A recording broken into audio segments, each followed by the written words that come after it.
Tottenham have announced future fan representation on the executive board and, for the first time this afternoon, apologised for the European Super League in what is, as we've come to expect from the board, an utterly pathetic apology. Before we get into that story, if you are new to the channel and you want more content like this, plus keeping you up to date with Tottenham's pursuit of a manager, the transfer window, plus podcasts and watch-alongs, make sure to hit that subscribe button down below.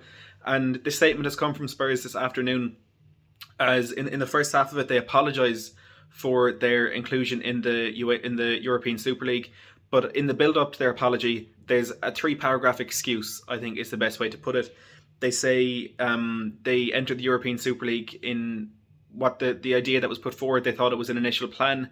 They thought it was something to be discussed with the Premier League and with other governing bodies, but they were not expecting it to be put forward as a concrete plan and as a final proposal of what was going to happen. Rather, they thought it was what they were going to begin to negotiate. They've said we should have challenged and reconsidered the annual access system. We wholeheartedly regret that we involved the club and that the legal process itself meant we were unable to consult our fans early on. We apologise unreservedly. But it's not good enough from the board. It's too late. They made that decision to go into it. If they didn't know enough about it and it's now come back to bite them, well, that's their own fault for not finding out enough about it. Now, they've also said there will be, as I said, fan representation on the board going forward. I will leave the statement in full down below. I think it's one that fans certainly need to take a look at. And Spurs, in a way, have also had a dig at the Tottenham Hotspur Supporters Trust, said that they're unhappy that the Supporters Trust have yet to meet with the board, and they're surprised that they've called for the entire resignation of the Spurs board.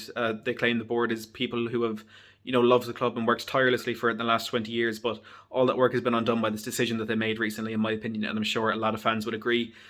As for the protests this weekend, there are protests on the 15th and the 16th at the Tottenham Hotspur Stadium in an attempt to force ENIC out of the football club. Make sure to keep an eye out on social media for all details on that. I unfortunately can't attend, but I highly encourage any fan who wants to see change at this football club to attend those protests during the coming weekend. Look, smash a like in this video. Let me know down in the comments below your thoughts on this statement by Spurs, and like I said, subscribe to the channel if you are new for all of the aforementioned content and a whole lot more. And look, as always, thanks for watching.